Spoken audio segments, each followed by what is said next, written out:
Jadi listrik atau bahasa Inggrisnya disebut dengan electricity ya, elektrik atau kelistrikan, berarti electricity ya, listrik. Jadi listrik, sebagaimana kalian sudah tahu, kehidupan modern ini hampir tidak terpisahkan dari listrik ya.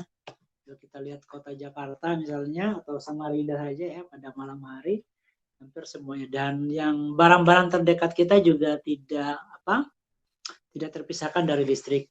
Gadget kita ya, kalau tidak ada listriknya maka tidak berfungsi, maka terasa lebih kurang kehidupan seperti itu ya. Nah, itulah listrik, maka kita coba pelajari. Nah, listrik ini ada dua ya, dibagi dua. Listrik itu ada listrik statis, ada listrik dinamis ya. Listrik statis artinya listrik yang diam ya, sedangkan listrik dinamis artinya yang listriknya mengalir. Nah, maka pertemuannya listrik ini, bab ini kita bagi dua, ini pertemuan pertama, nanti minggu depan yang ini ya. Nah, pelajaran ini kalian sudah pelajari juga di SMP ya. Ini di SMP kalian pernah pelajari minimal tentang di kelistrikan. Nah, untuk hari ini yang kita pelajari tentang apa itu listrik, kemudian gaya elektrostatik, beda potensial, energi listrik, kapasitor. Jadi di bagian pertama ini kita mempelajari tentang konsep dasar listrik itu apa sih? Ya, konsep listrik itu yang mendasar itu apa? Kalau ditanya listrik itu apa sih ya gitu ya. Oke. Yang pertama tadi kita belajar tentang listrik statis. Nah, listrik ini fenomena listrik itu sudah ditemukan, itu sudah 300-400 sebelum Masehi. 3 sampai 4 abad sebelum Masehi ya. Jadi sebelum Masehi itu sudah ada ditemukan tentang listrik ini. Walaupun kemudian ini kelihatan kan? Walaupun kemudian listrik yang kita kenal hari ini seperti misalnya lampu dan seterusnya itu baru sekitar ya 100 tahun ya. Yaitu penemuan kayak Tesla ya. Temukannya tentang bola lampu ya. Siapa penemu bola lampu? Mapa baru masuk. Ya. Siapa penemu bola lampu?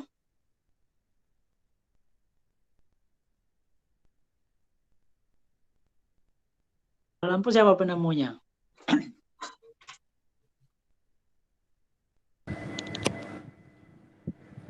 Thomas Alva Edison. Thomas Alva Edison ya, Thomas Alva Edison. Nah, baru saja dipakai. Nah, sebelumnya ya ditemukan listrik itu misalnya kayak Volta menemukan kayak baterai kayak gitu ya. Kemudian Faraday dengan generatornya, kemudian Tesla ya dengan motor listriknya kayak gitu. Itu seperti itu. Dulu kalau di Amerika yang terutama itu misalnya digunakan untuk hukuman mati ya, daripada sakit misalnya ya dipotong lehernya, maka dia dipakai listrik. Mungkin kalian bisa nonton ada filmnya itu ya, apa filmnya itu ya, pokoknya tentang persaingan antara Thomas Alva Edison kemudian Tesla memenangkan proyek siapa yang apa yang terbaik itu untuk menerangi Amerika gitu ya, Washington itu. Apakah menggunakan listrik arus searah, DC atau arus bolak-balik. Ada kan bagus nonton filmnya, persaingannya mereka ya. Oke. Jadi fenomenanya, tapi fenomenanya sudah lama. Dari mana tadi ya? Dari zamannya ini ya, zaman Yunani sebelum Masehi, zamannya namanya Thales. Murid-muridnya Plato ya, Aristoteles mungkin kenal ya. Itu apa fenomenanya? Itu fenomena benda yang saling tarik menarik dan tolak menolak ya, benda yang tarik menarik dan tolak menolak. Oke ya, ini kalian lihat di gambarnya ya, tarik menarik ya, itu apa? Benda yang saling digosokkan. Jadi misalnya glass rod and silk cloth ini ya, ini gelas sama kain sutra misalnya ya, saling digosokkan. Ketika benda yang digosokkan itu didekatkan, maka terjadi attraction ini terjadi tarik menarik. Ya, begitupun kayak wax, kayak semacam ini ya, plastik ya. Kemudian ada kain wol digosokkan, ketika didekatkan dia akan tarik menarik. Ya, terutama misalnya kayak bulu-bulunya gitu ya. Begitupun tadi yang kaca ini tadi, sama-sama kaca yang sudah digosokkan tadi ya, sama plastik ini atau kayak lilin ini didekatkan, mereka akan tolak menolak. Nah, ini dulu ditarik kenapa benda-benda ini saling tarik menarik ketika digosokkan. Nah, fenomena ini kemudian baru ditemukan aja gitu ya, baru saja. Nah, setelah mereka mungkin berpikir, oh ini ada anginnya, menimbulkan angin atau menimbulkan ada fluidanya kayak gitu. Ada fluidanya. Tapi kemudian itu baru ditemukannya ketika tentang konsep atom itu, terutama Coulomb itu menyelidikinya. Gimana kemudian terjadinya tarik-menarik ini? Nah, terjadinya tarik-menarik ini adalah seperti dalam percobaan ini ya. Nah, seperti dalam percobaan ini. Kelihatan nih? Ya, Pak. Nah, misalnya kalian sudah tahu ya kalau benda itu tersusun dari atom-atom ya. Atomnya netral, maksudnya jumlah antara proton dan neutronnya itu dia selalu sama gitu. Misalnya ini yang positif, negatif itu sama. Nah, tapi ketika kemudian balon ini yang jumlah proton dan elektronnya 4, ketika digosokkan di kain wol, jaket ini, nah ternyata digosok-gosokkan itu elektron yang ada, muatan listrik yang ada di jaket itu pindah ke balon, sehingga apa? Sehingga muatannya antara jaket sama balon itu jadi tidak sama. Kalau pada balon itu kelebihan elektron, kalau di jaket itu kekurangan elektron. Nah, sehingga dianggap ini balon ini jadi bermuatan listrik negatif, sedangkan jaket bermuatan listrik positif. Sehingga apa? Kalau ini didekatkan, maka akan saling tarik menarik. Ya, gitu ya, tarik menarik.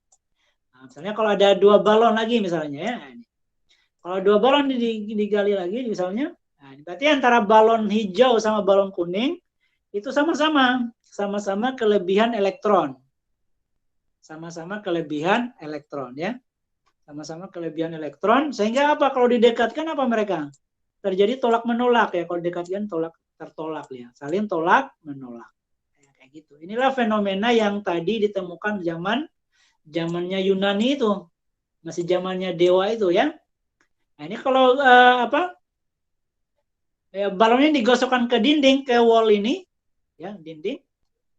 Dia tidak tertarik ya, elektronnya dia tidak berpindah ke balon. Kenapa tidak berpindah? Tidak lompat ke balon? Ya karena ini tergantung karakteristik jenis atomnya ya. Di logam ini atau di wall ini, misalnya dinding ini, dia ikatannya kuat gitu, sehingga dia hanya bergerak-gerak saja di dalamnya, tapi dia sampai tidak berpindah. Seperti itulah fenomena mengapa benda itu bisa berpindah. Nah, kemudian inilah diselidiki.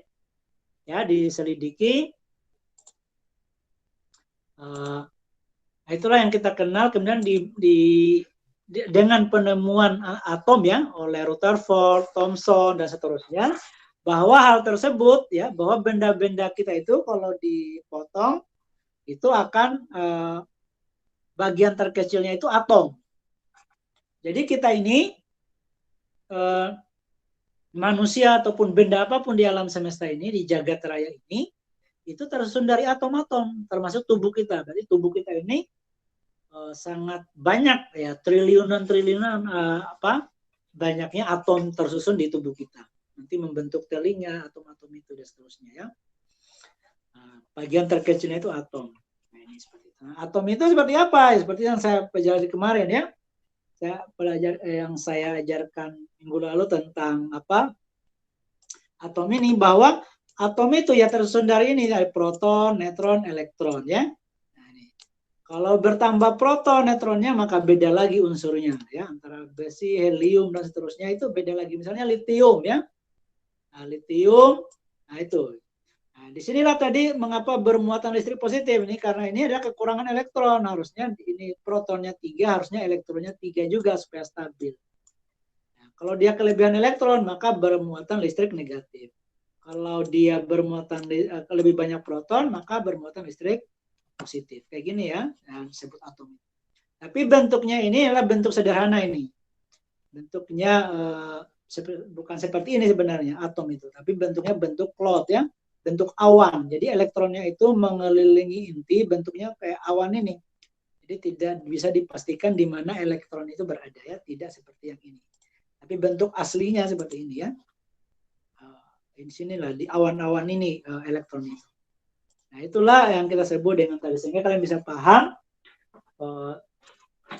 bagaimana listrik itu. Bahwa dari ketiga partikel penyusun atom itu, jadi atom itu bagian terkecil dari suatu benda, tapi atom itu disusun oleh 3 partikel proton, neutron, elektron. Nah, kemudian disepakati ya proton itu bermuatan listrik positif, elektron itu bermuatan listrik negatif, neutron itu adalah netral atau tidak bermuatan. Ya, tidak bermuatan. Nah, seperti itu. Sehingga kalau dia kelebihan elektron bermuatan listrik negatif, kalau dia kekurangan elektron bermuatan listrik negatif. Ya, seperti itu. Nah, ini ya, nah, ini anunya kesimpulan yang saya bahas tadi ya, seperti ini. Nah, inilah yang kita sebut dengan tadi. Nah, di sini bisa kalian supaya ingat juga ya, bahwa kenapa elektron itu yang pindah bukan proton, ya sebagaimana kalian sudah tahu tadi, proton dan neutron ini dia berada di inti ya, berada di inti. Sedangkan elektron itu berada di luar tadi, awan tadi. Sehingga ini kalau digosok, hanya digosok-gosok saja, dia bisa pindah, lompat ke elektron yang, ke atom yang lain. Ya, lompat. Atau kena cahaya matahari, atau kena panas, atau kena benturan, dia bisa lompat. Karena dia berada di luarnya ini. Ya, seperti itu. Jadi dia lebih mudah. Nah, jumlah inti ini tadi itulah yang menentukan identitas unsur yang unik. Kenapa beda antara unsur satu unsur yang lain, yang membedakan itu di protonnya ini.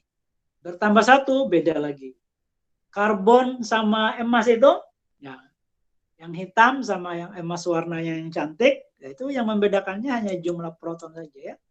Jumlah proton. Intinya seperti itu. Tapi tidak bisa kelihatan ya. Oke, itu kesimpulannya. Jadi apa listrik statis itu? Sebut listrik itu apa? Ada listrik pada suatu benda itu jika yaitu adanya ketidakseimbangan elektron antar benda ya. Jadi tidak seimbang, harusnya sama, tetapi ternyata harusnya sama antara elektron dan proton, ternyata tidak sama. Ketika itu tidak seimbang pada suatu benda itu, elektronnya lebih banyak atau lebih sedikit, maka terjadilah yang kita sebut dengan namanya listrik statis. Ya, seperti yang terjadi kemudian kayak petir ini, kayak gini ya, awan antara gesekan ya.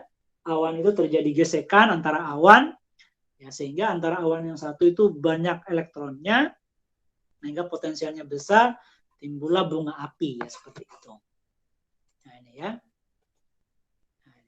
Kenapa tetap listrik statis? Kan statis itu diam, tapi elektron itu memang berpindah tadi, elektronnya berpindah, tapi tetap diam ya. Walaupun dia pindah ya pindah aja kayak gitu aja, dia tidak mengalir lagi. Nah, maka ini elektron yang kemudian yang masih diam ini bisa ditemui yang kayak di baterai ya, di baterai. Nah, itu adalah baterai itu tempat menyimpan muatan yang tidak stabil ini. Artinya muatan positif dan negatifnya itu tidak ada perbedaan di antara kutub bipolarnya baterai itu. Misalnya 3 volt, nanti yang lainnya 0 gitu. Atau misalnya min 3, satunya positif 3 kayak gitu ya. 3 volt muatan elektronnya ya, seperti itu. Sehingga yang membuat dia tidak stabil, sehingga membuat elektron dalam baterai itu kalau dia dihubungkan dengan kabel, dia bisa mengalir elektron-elektronnya yang ada ya. Nah, kemudian ini kalau sudah tahu tadi, benda yang kelebihan itu bermuatan listrik negatif, benda yang kekurangan disebut muatan listrik positif. Ingat ya, itu di SMP juga kalian sudah pelajari, tapi mungkin kalian belum paham apa bermuatan listrik positif negatif itu apa ya. Ini kelebihan, ini kekurangan.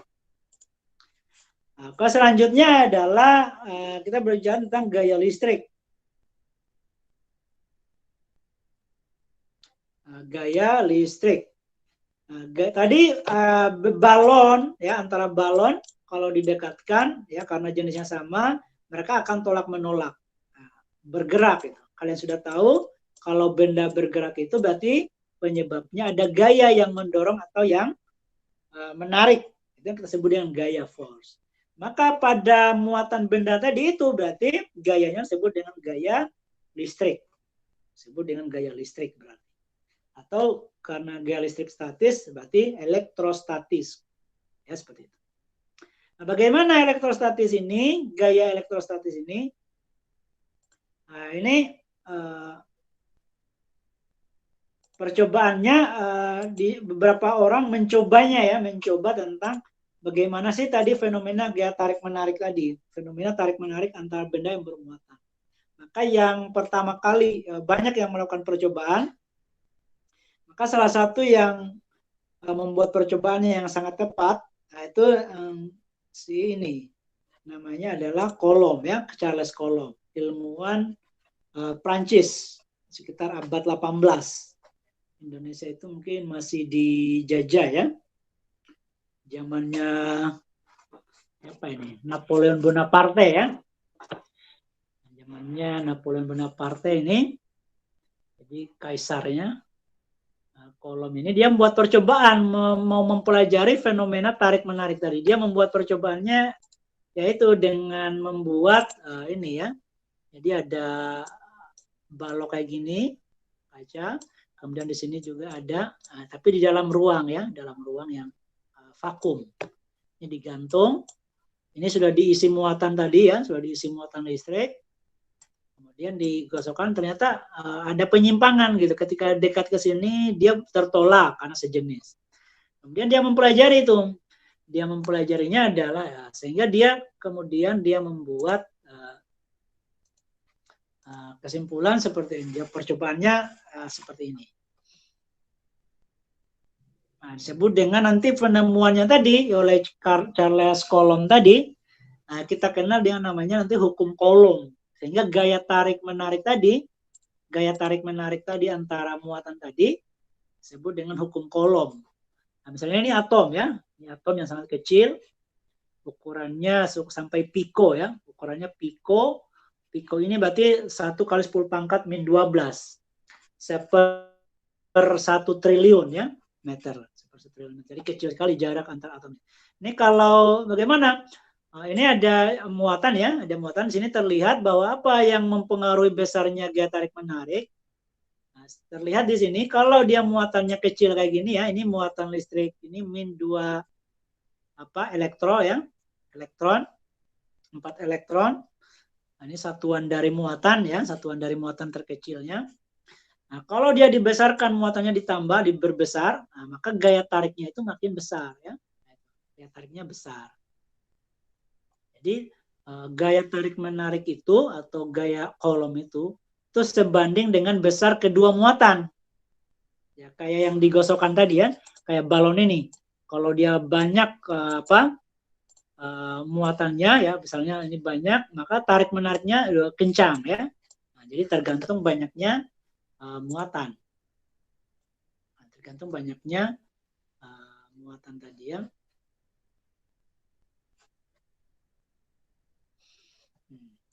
Mana tadi? Nah, ya, tergantung banyaknya. Kemudian yang kedua apa yang mempengaruhi besarnya gaya tarik? Ini kalau kita majukan, mundurkan misalnya, tadi misalnya ini ya, gaya tariknya ini 1,37 kali 10 pangkat min 5 Newton gayanya ya. Ternyata kalau dijauhkan, gayanya itu semakin kecil, apalagi di dua-duanya jauh. Nah, jadi tadi hanya pangkat berapa tadi? Misalnya gini, pangkat min 5 sekarang jadi pangkat min 6. Nah, tambah kecil. Jadi yang mempengaruhinya apa? Jadi pertama tadi sebanding dengan besar muatan, semakin besar muatan listriknya, maka semakin besar gaya. Semakin jauh jarak kedua muatan ya, jarak kedua muatan ini, ternyata gayanya makin kecil. Nah, inilah disimpulkan. Maka dia menyimpulkan si Coulomb tadi dengan seperti ini. Kalau kalian simpulkan apa kira-kira?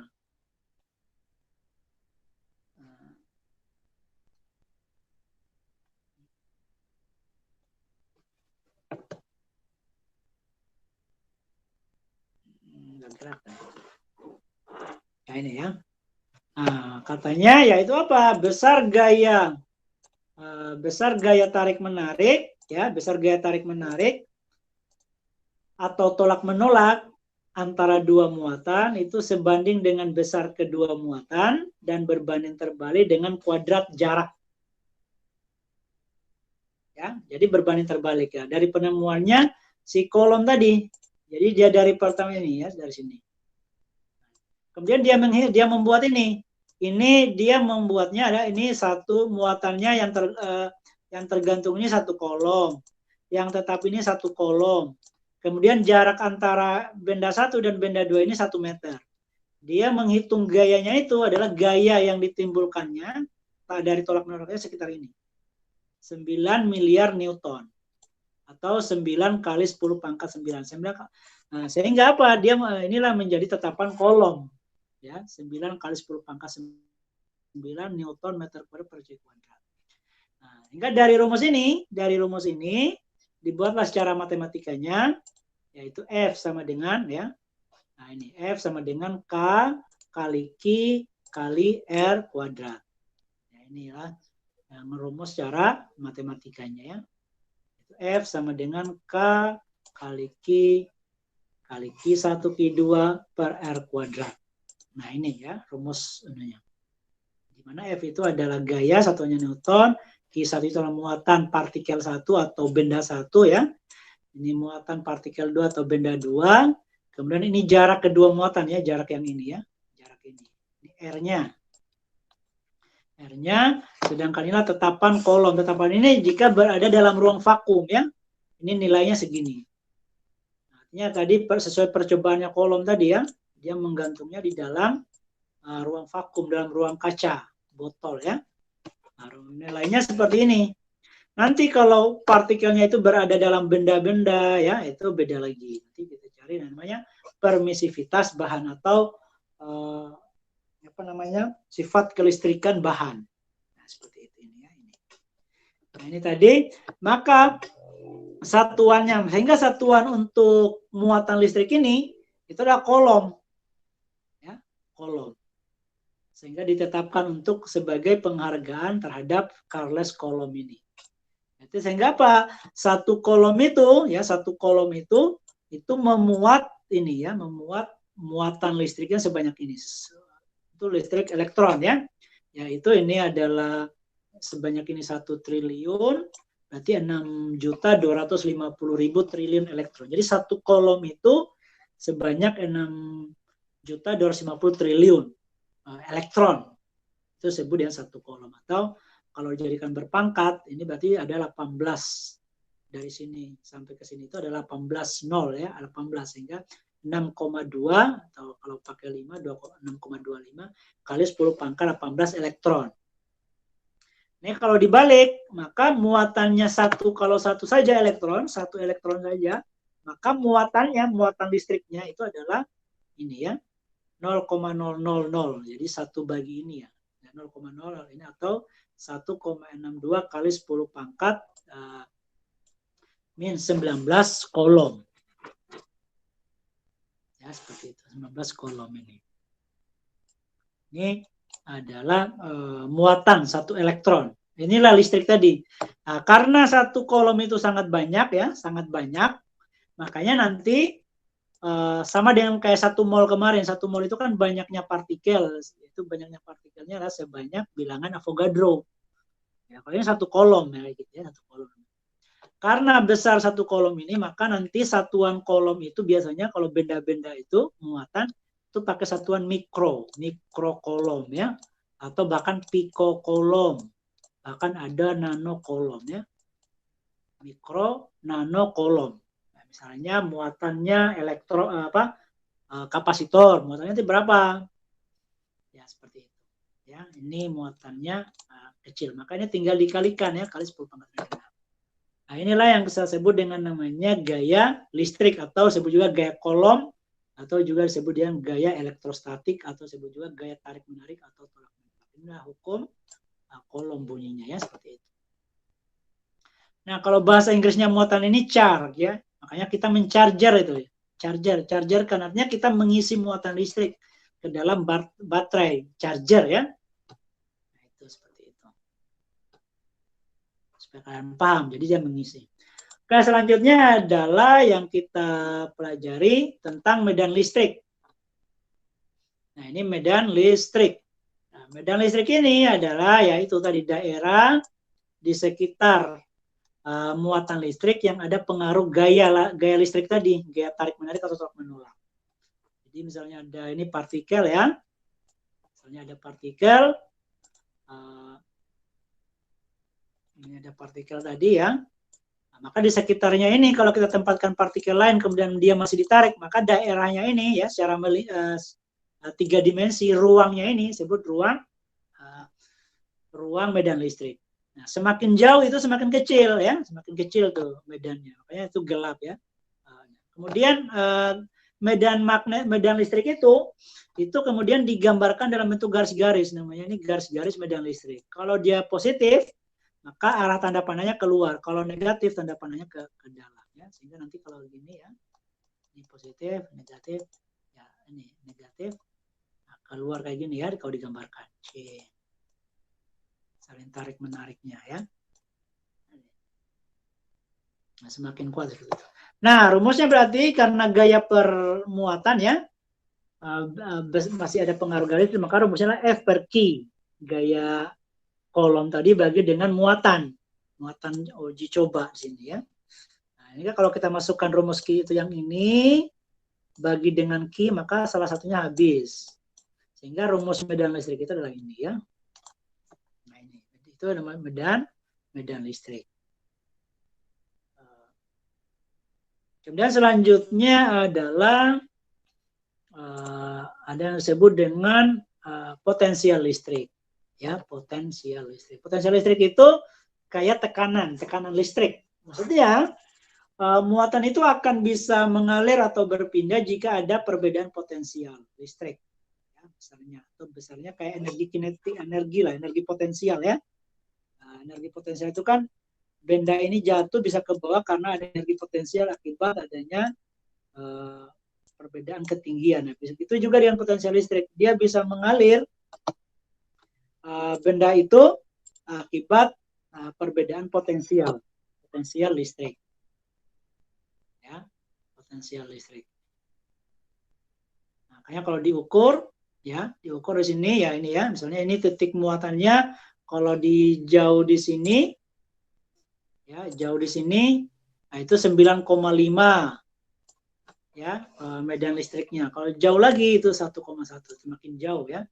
Jadi dia potensial listrik ini artinya sama saja dengan besarnya medan listrik pada jarak tertentu ya, perbedaan medan listriknya ini pada jarak di sini berapa, di sini berapa. Nah, inilah yang membuat sebuah muatan itu bisa berpindah ya, karena ada perbedaan ini. Karena ada perbedaan potensial. Sama dengan kayak baterai ya, baterai itu di sini ada positif, misalnya sini negatif. Berarti beda ini kutubnya. Ini kalau dihubungkan bisa mengalirkan muatan, dia mendorong karena beda muatannya. Kalau dia sudah sama, baterainya sudah habis. Charger lagi karena tidak mampu lagi mendorong. Nah, rumusnya apa? Rumusnya potensial itu E kali R, medan listrik kali jarak. Ini ya, E ini kali R. Sehingga nanti E itu kalau tadi dari rumus sebelumnya medan listrik bisa dirubah. Medan listrik itu adalah potensial listrik per jarak. Nah, sehingga satunya V per M ini ya. Ini V per M. Ini potensialnya. Nah, sehingga nanti kalau kita masukkan rumusnya medan listrik tadi yang ini, medan listrik yang ini ya, kali R yang ini. Nah, sehingga ini habis R-nya 1, maka tinggal ini. Maka rumus potensial listrik itu adalah K kali Q kali R ya. Nah, jadi misalnya ini muatannya berapa? Misalnya 2 Coulomb pada jarak 10 meter, kira-kira berapa potensial listriknya? Maka tinggal dikalikan K ya, 9 kali 10 pangkat 9 tadi bagi 10 meter. Oke, kayak gitu. Nah, selanjutnya ini contohnya, sebagai contoh saja ya. Misalnya sebuah titik A bermuatan ini ya. Nah, pertanyaannya berapa besar gaya kolom ya jika dari titik A ini, dari titik A, nah, itu ditempatkan sebuah titik B, muatan juga titik B. Jaraknya ini berapa? 1 meter. Jaraknya 1 meter ya. Berapa gaya tarik menariknya ini ya? Tentu beda ini ya. Di sini ini negatif, ini positif ya. Sehingga apa nanti tarik menarik ini? Kalau kita hitung ya berarti rumusnya ini gaya itu. Tapi sebelum merubah maka mikro ini dirubah dulu ke satuan internasionalnya, satuan standarnya. Maka 2 mikro kolom itu sama dengan 2 kali 10 pangkat min 6. Nah, tetap ini tetapan kolom. FAB-nya berarti QAB-nya tadi min 4, maka 4 kali 10 pangkat min 6. Jaraknya 1 meter, tinggal ini. Maka caranya gimana ini? Ini banget banyak pangkatnya ya. Banyak pangkat itu memudahkan kita dalam perkalian. Gimana caranya ini? K kali Q1 Q2. Ini kan K. Ini Q1. Ini Q2. Nah, maka digabung ini yang 9 nih. Yang tidak ada pangkat-pangkatnya digabung jadi masing-masing ya 9, 2 dan 4 ya, jadikan 9, 2 dan 4. Baru yang pangkatnya lagi 9 pangkat min 6 digabung lagi ya gini ya. Ini 1 kuadrat jadi 1 ya kan. Baru dikalikan 9 kali 2 kali 4, 9 kali 2 18, 18 kali 4 72. Baru ini ya seaturan perkalian dengan bilangan berpangkat. Maka kalau perkalian bilangan berpangkat, tinggal pangkatnya saja ditambah-tambahkan. Berarti nanti 9 tambah min 6 tambah min 6. Atau 9 kurang 6 kurang 6. 9 kurang 6, 3. 3 kurang 6, min 3. Berarti 72 kali 10 pangkat min. Jadi pangkatnya, gayanya adalah 72 kali 10 pangkat min 3 Newton. Kecil sekali itu ya. Pertanyaan yang B-nya, bagaimana medan listriknya oleh muatan Kia ini pada jarak ya. Jadi ini pada jarak 2 meter kira-kira di sini. Berapa kira-kira kuat medan listriknya? Maka rumus medan listrik tadi ini ya. Bilang Q-nya 1, 9 kali 2 ya. 9 kali 2. Pangkatnya lagi 9 kurang 6. Ya, udah ya. 9 kali 2, 18. Ya ini 2 pangkat 2 karena 2 meter ya. Ini bagi 4 ya. 4, berarti ini hasilnya adalah 18 bagi 4, 18 bagi 2, 9, 9 bagi 2, 4,5 kali 10 pangkat 3. Jadi lebih besar anunya ya. Nilainya medan magnet, medan listrik itu. Kemudian bagaimana potensial listriknya? Berapa potensial listriknya pada jarak 1 meter? Nah, sudah tadi ya. Berarti ini dari rumus ini tadi hilang R-nya 1. Berarti ini 9 kali 2. 9 kurang 6 pangkatnya. Nah, karena 1 meter ya. Ini 1 meter. Berarti ini 9 kali 2, 18 kali 10 pangkat 3 volt. Atau bisa juga nanti dicari dengan menggunakan ini. E kali R ya. E-nya ini. Nah, tinggal kali R. E kali R. Itu cara ngerjakannya ya. Oke, selanjutnya nah ini energi potensial ya. Nah, karena tadi bahwa potensial listrik itu bisa adalah yang mendorong sebagai penyebab sebuah muatan itu berpindah, maka kalau bendanya sudah berpindah, berarti ada yang telah bekerja. Muatan itu telah memberikan kerja atau potensial itu telah memberikan usaha, memberikan energi. Jadi maka energinya potensial itu rumusnya adalah Q kali V, muatan listrik kali beda potensial. Jadi untuk memindahkan muatan tadi harus ada perbedaan potensial ini. Atau V sama dengan W per K. Jadi kalau satuannya volt itu, beda potensial itu volt. Yang baterai itu ya 1,5 volt, 3 volt. 1 volt itu sama saja dengan 1 joule energi artinya. Yang diberikan ke muatan 1 kolom ya. Jadi 1 joule itu adalah energi yang cukup untuk memindahkan muatan sebanyak ini 6,25 kali 10 pangkat 18 elektron. ya. Ini adalah rumusnya Q kali V atau perbedaan potensial ya. Misalnya baterai ya, sini 3 volt, sini misalnya 0. Berarti ya perbedaan potensial ini biasanya delta V ya. Delta V. Atau kalau kita menggunakan rumus yang dari hukum Coulomb tadi, maka ya V ini rumusnya ini kan K kali Q per R. Sehingga Q-nya jadi 2 lagi, Q kali Q per R. Ya, contohnya kayak gini ya, misalnya sebuah baterai itu punya tegangan 9 volt. Hitung berapa banyak joule energi yang diberikan ke setiap elektron. Ya, misalnya tadi ya, elektronnya 1 joule itu adalah misalnya 6,25 ini, misalnya 1 coulomb ya. Ya, maka satu elektron nanti ya, berarti Q-nya, energinya ini adalah 9 joule ya, energinya 9 joule. Misalnya ini baterai menggunakan untuk 9 joule. Maka kalau per elektron berarti dibagi, nah ini dibagi. Karena 1 coulomb itu sebanyak ini ya. Berarti 9 joule bagi ini dapat ini. Jadi 1 elektron itu bisa didorong atau bisa dipindahkan dengan hanya energi sebesar ini, 1,44 kali 10 pangkat min 18 joule. Kecil sekali.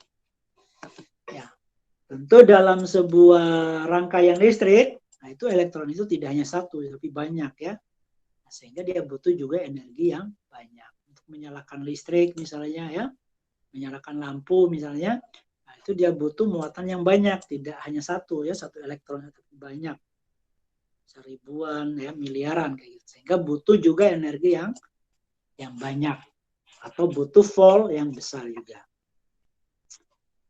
Oke, ini ada pertanyaan, silakan. Nah, yang bagian terakhir yang kita pelajari tentang kapasitor. Ini kapasitor ini nanti yang pelajari ada 2. Yang pertama adalah kapasitasnya sama kalau dirangkai secara seri sama paralel. Kapasitor itu fungsinya adalah untuk menyimpan muatan ya. Jadi fungsinya adalah menyimpan muatan. Ini banyak dimanfaatkan di perangkat elektronika, termasuk ya otomotif ya. Itu menyimpan ya. Jadi untuk menyimpan muatan. Bagaimana gambarnya kapasitor ini? Ini ya. Ini namanya ini kapasitor nih. Kalau di elektronika kayak gini ya. Kalau yang besar lagi kayak gini ya. Mungkin ini untuk apa? Alat berat atau mobil ya. Oh, ini elektronika. Di sini tertulis ada tulisan-tulisannya ya. Masing-masing ini di sininya ada yaitu mikrofarad sama voltnya. Farad ini adalah kapasitasnya untuk menyimpannya ya, untuk menyimpan muatan itu, chargernya menyimpan charge ya. Nah, ini satuannya farad. Ini lambangnya. Kalau agak renggang ini berarti less kapasitansi, kalau ini more kapasitansi, jadi lebih banyak gitu ya. Artinya lebih banyak menyimpan gitu ya, seperti itu.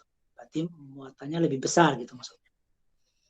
Nah, bagaimana kapasitor itu? Kapasitor itu dia terbuat dari apa di dalamnya? Buatannya itu adalah gini dia bentuknya. Bentuknya kayak gini. Dia ada pelatnya 2 indikator kayak gini ya. Ini namanya kapasitor yang ini nih. Ini kapasitor yang ini. Tadi dibungkus dalam tadi itu yang ini. Ini baterai ya, ini baterai. Beda, bukan kapasitor. Walaupun ini adalah kayak baterai ini salah satu jenis kapasitor. Tapi kapasitor yang dimaksudnya kayak gini ya. Ini ada 2 pelatnya, ini pelat konduktornya, luas pelatnya ya. Kemudian yang ini ada 2, di sini diisi isolator nih. Antara keduanya ini diisi isolator di sini. Misalnya diisi kertas, diisi udara, diisi keramik, diisi pokoknya yang kaca, diisi isolator. Nah, di sini mengisi ini. Nah, bagaimana kemudian mengisinya tadi? Nah, mengisinya ini kalau diisi kayak gini ya, itu. Nah, ketika nyala, maka baterai elektronnya itu mendorong ini ke sini, dia tersimpanlah di sini. Muatannya listrik tadi itu di sini adalah negatif, sini positif sesuai dengan tandanya ya. Jadi mendorong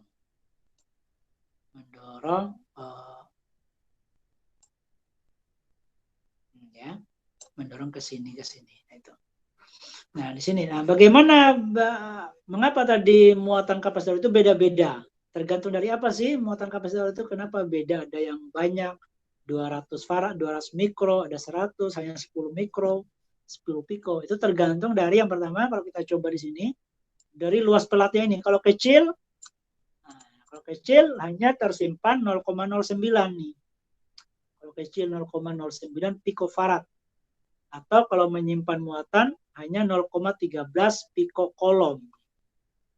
Ya, pikokolom. Nah, ini medan listriknya ya.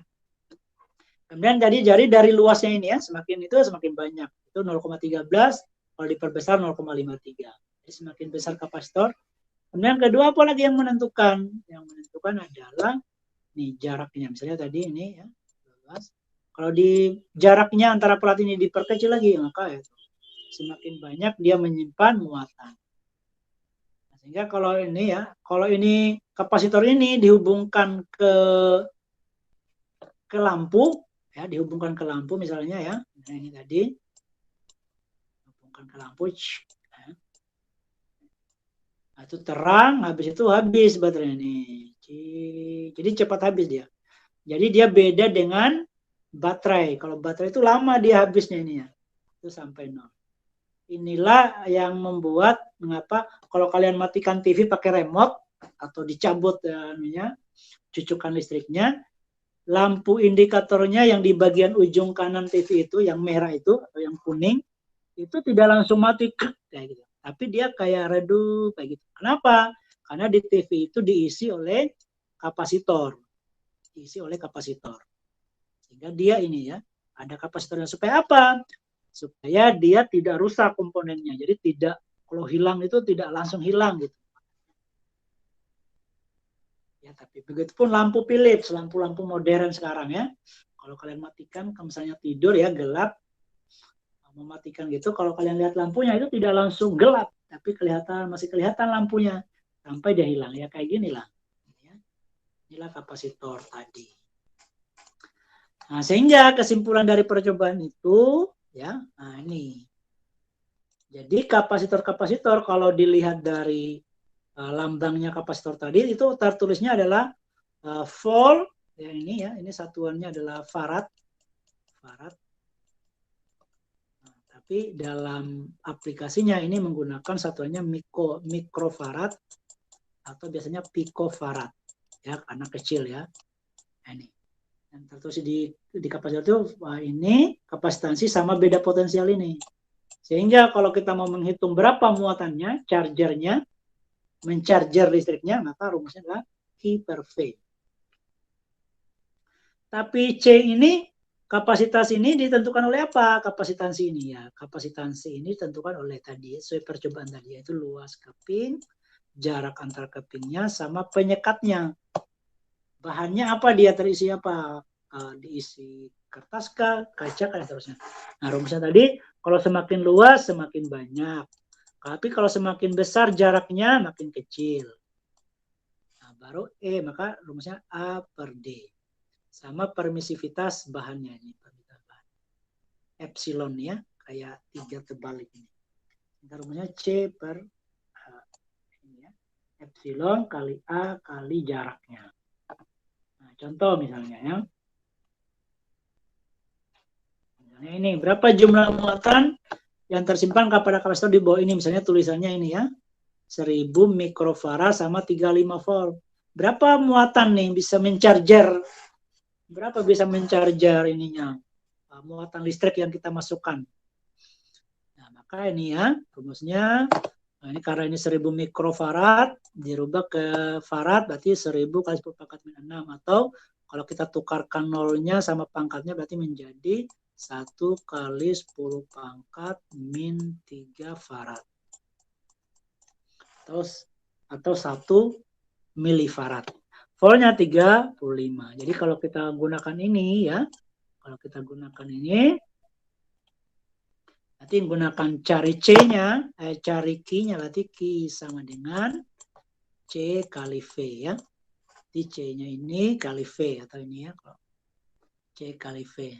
Berarti Jadi 1 kali 10 pangkat 1 kali 10 pangkat min 3 dikali dengan 35 volt.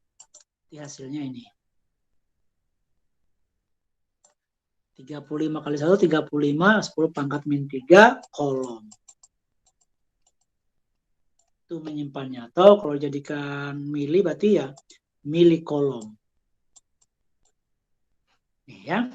Nah, oke ya. Yang bagian terakhir, kapasitor ini di elektronika itu tidak hanya satu di dalam rangkaian itu, tapi bisa banyak.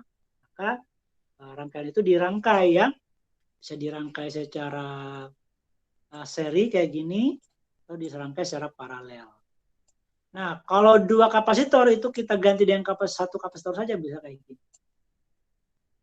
Ya, maka kelihatan dari gambarnya, kalau disusun secara seri, maka gabungannya itu jadi kecil sedikit.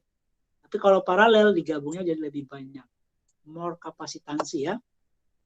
Nah, ini rumusnya. Jadi kalau kapasitas penggantinya ini, kalau 2 dijadikan 1, nah ini yang rumusnya ya. Kapasitas secara seri yang ini ya. Kalau paralel, ya berarti tinggal ditambah. Ini nilainya berapa? Misalnya 2 mikrofarad, 3 mikrofarad, berarti 5 mikrofarad. Nah, energinya berapa? Energi listriknya. Ini rumusnya pakai ini kah? Ini tergantung dari soalnya. Kalau yang diketahui C dan V, gunakan ini.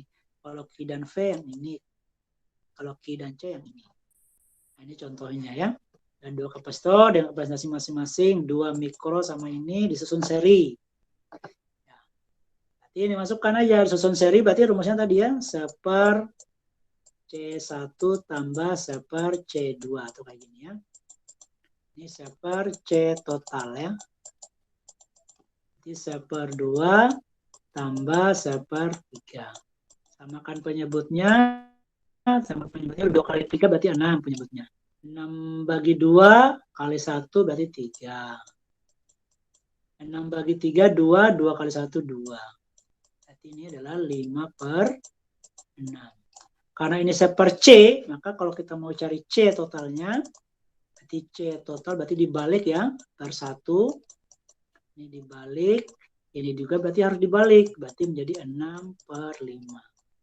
Jadi berapa 6 bagi 5? 6 bagi 5.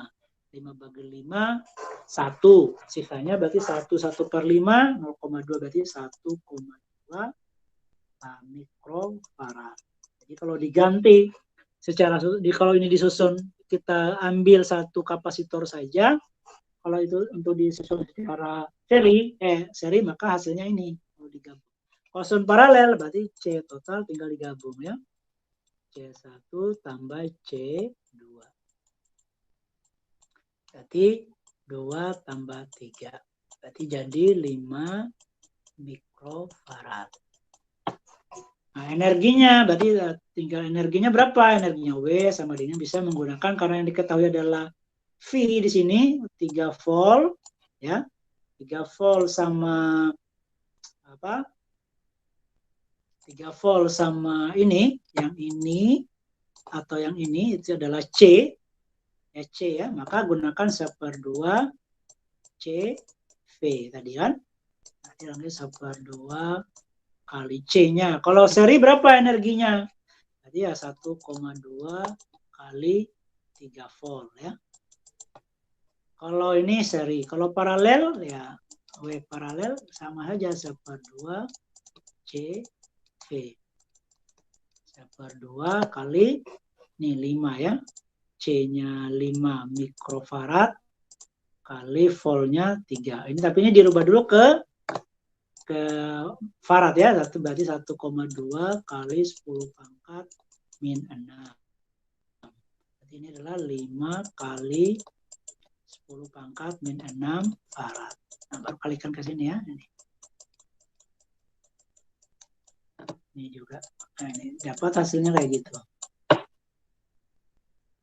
Gini lah ya, hasilnya kayak gini. CV kuadrat ya, tadi itu dikuadratkan tadi ya, ini dikuadratkan berarti kali 9. Ini kali 9. Oke gitu, terima kasih. Ada pertanyaan?